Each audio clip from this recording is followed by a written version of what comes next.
Good evening, folks. Welcome to the Scootronics workshop. Just going to go over my new universal wiring loom, because I know I'm going to get asked quite a few questions about using the loom. So first of all, I'm going to explain the DC output. This is if you're using one of these smaller regulators that's got the DC charge output. So basically, where the output comes for your AC power, the DC, and this is just your cut-off wire to your CDI. But first of all, you'll notice I've got two different types of terminals on these here.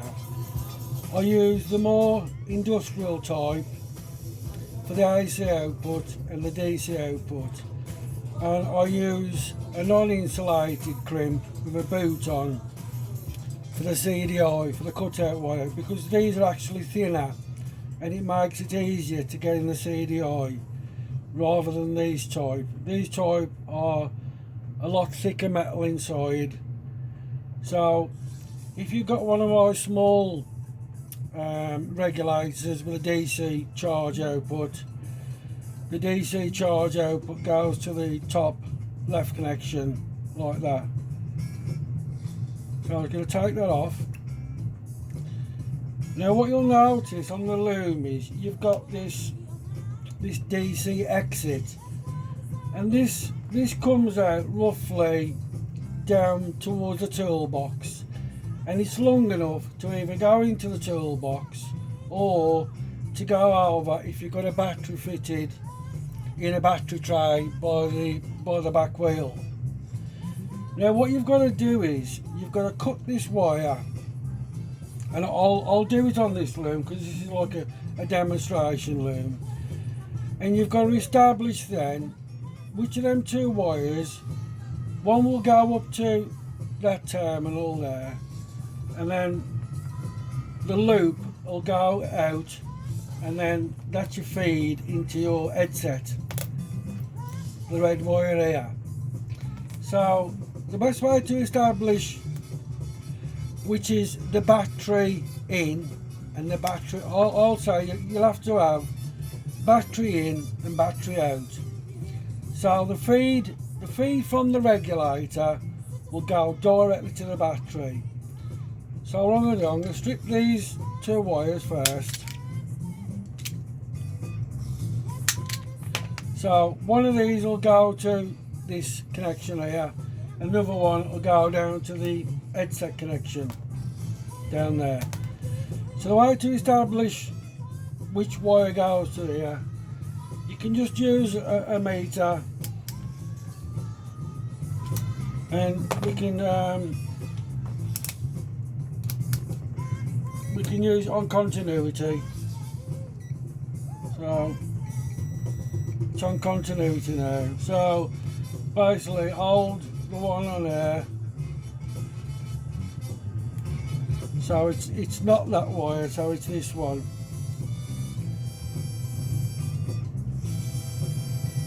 That's again the continuity beep.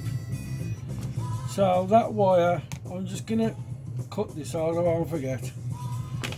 So that wire is the wire that goes to your battery, directly connected to the battery. And what you could do with this one, you could put, obviously the best batteries to get are the ones with the screw terminals rather than the blade type.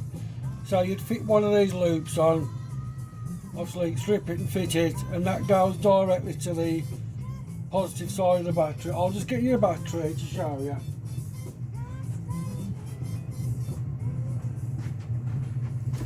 This is one of them lithium type batteries that you can use. So basically, there's your battery. Then what we'd do, we'd strip this,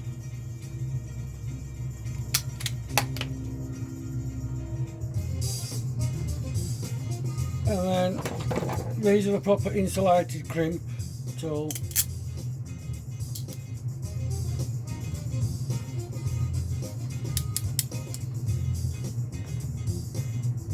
So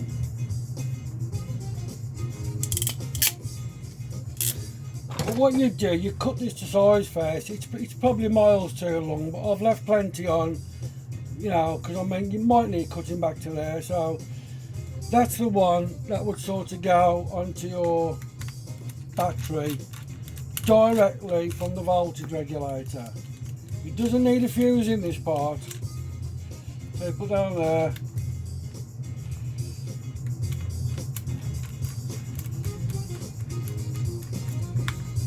And that could be your connection from the battery to where it comes out of the regulator. Then this side now, this is your main feed now. So that's the feed from there up to your headset. You must put an inline fuse on there. I would recommend, if you're just running like a few accessories, 10 amp fuse. If you're going to have it full DC, then 15 amps. So you'd put an inline fuse and connect that to the inline fuse. So that's sorry, to the positive. So you put it in inline fuse from there, and then there's your DC feed then up to your headset. Don't forget though, if you've not got a proper DC switch, this is always going to be live up in the headset unless you put a switch in between, or use a proper DC switch with the extra wires on it. I'm not going to go into that. I'm not going to tell you how to do that. It's well documented elsewhere. But basically, it's a special switch, and it's got two extra wires on, a grey wire and a white wire. One's a DC in and one's a DC out. Then, with that switch, you can isolate the battery. So that one needs an inline fuse and goes onto there. So I've cut that, put that on. Obviously your ground terminal goes to chassis. Now, if you are to use a full DC system, you'd use either my regulator, a Wassel one or whatever. And then basically your red from the loom would go into the red there.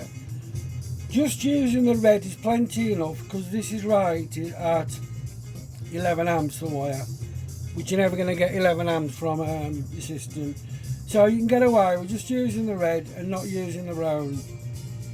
If you want to be fussy, you can join them two together to double the wire and join into there.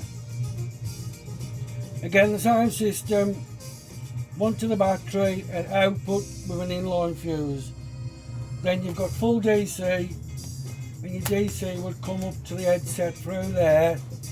If you join the brown to the red, you get DC on the red and the brown. So that's it for the regulators. So we've done that. Now, the problem you might get is you've only got one DC feed up to your headset with this. So you've got to find some spare female bully connectors up in your headset to push that in, and then outlet then into your DC accessories. What you can do is, a simple way is, you can buy these type of connectors, and they're called Wago, and basically it's just a junction box, and with these you just clip them undone and you push the wires in, and then, but what I always recommend is never just get a wire and twist it round and put it in. The proper way to do it, I'll show you on, I'll just make a proper way to do it. So stand a piece of wire, and what you're supposed to fit onto these, you're supposed to fit these connectors here. I'll just take this battery off out of the way first.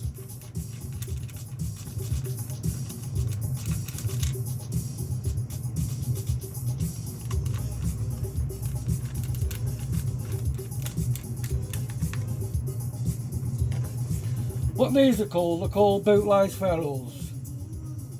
It's recommended, if you're doing any serious wiring, get this kit. You get the tool and this, you can get them off eBay and the Chinese sites. £15–20 for the full set with a crimping tool. And they call these bootlace ferrules because they're a bit like the end of a bootlace. And what you're supposed to do is, to use them, obviously you find the ferrule that fits the wire. So that one fits on perfect and goes over the sleeving. So what you do with these is,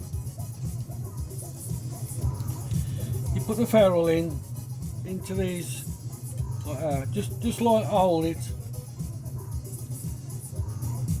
feed the wire in, and then just do that. And that's what it does to the wire. It puts a nice connection on it. Then with these here, you click these open.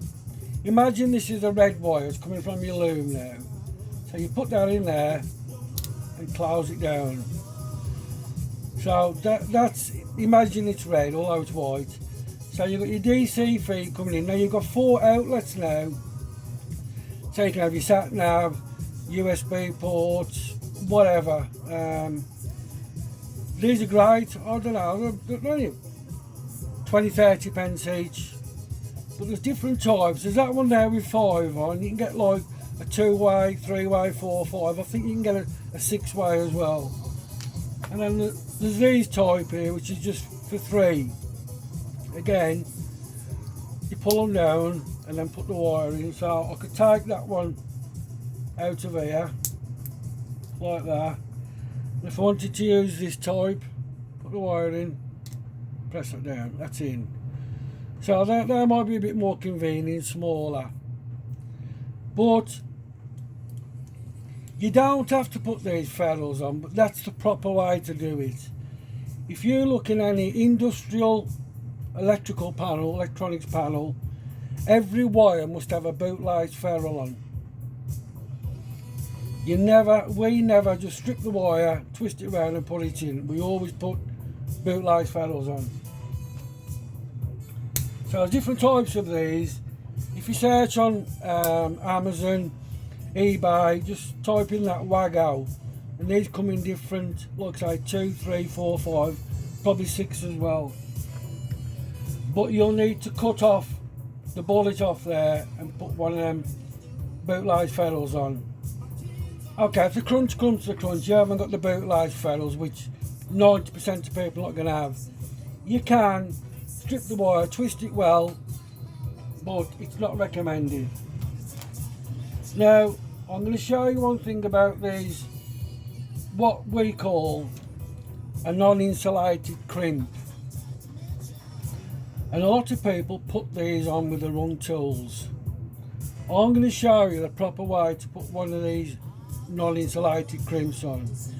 You basically need 2 crimping tools to do it. So what I'm going to do, I'm going to strip the wire first. And what I always do with these is I strip them long, twist it and pull that off. Then I fold it in half like that. Then stage 1, I use these crimping tools. And what this does, it just crimps the wire and not the insulation. So I always double it up because you get a better connection. I'll put that in there and then it stops then when it gets to the insulation. Put that on like that. Now if you look, that's still open, but the wire is crimped really well there. Then for the second stage, you've got to crimp that part there. So I've got some different crimpers for them.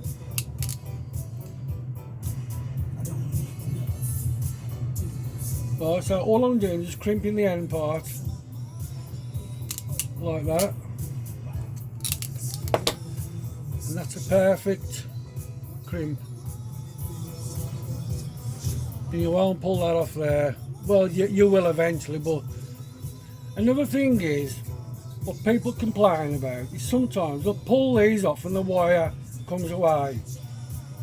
Because what people do is, they'll put that into the female part and realise it's in the wrong one. And what they'll do, they'll pull the wire like that, and this is that tight in the connection, you just rip the wire from the, from the terminal. The proper way to get these out is, if it's in the connection and it's the wrong one, get some pliers, pull them out from that part there with the pliers, and you won't rip the wire from out of this. But what I always do, as you've seen on my looms,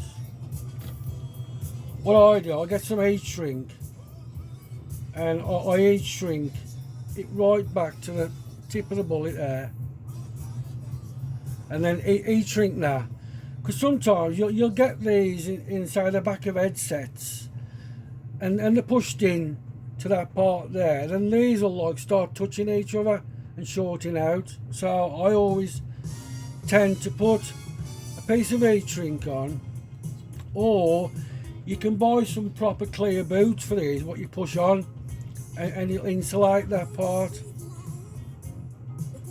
So I've just showed you the proper way to put the crimps on, these non-insulated crimps, and the bootlace ferrules.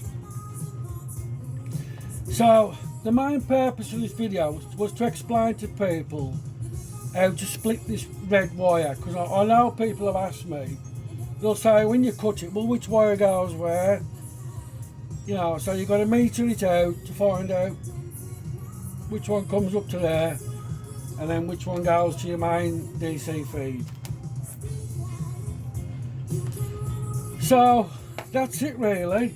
I don't need to say anything else. I hope the people who have got the looms are satisfied with them. I have obviously changed it from the original loom I done. It got too complicated with the loom did. People wanted bright light switches, connections doing. I can do it. So what I'm saying, this is 8mm tubing, and the original ones had 2 more wires inside here, which was very difficult to get down this size tubing. So what I'm going to do is, I am going to build some more of the looms with the bright light feed up to here, which will be a pink wire, and also with an earth bonding wiring. But I'm going to go up to the 10mm tubing, which will accommodate 2 extra wires, no problem. So in the future I shall be building more looms with more wires in. So there'll be an extra wire, a pink, that will come up here for your front bright switch feed, and there'll be a proper earth bonding strap in there, which will come from here right down to where these exit here. Just gives it better earth bonding. So I'd like to say thank you very much for watching. I hope you've probably learned something, and I shall see you all soon. Thanks.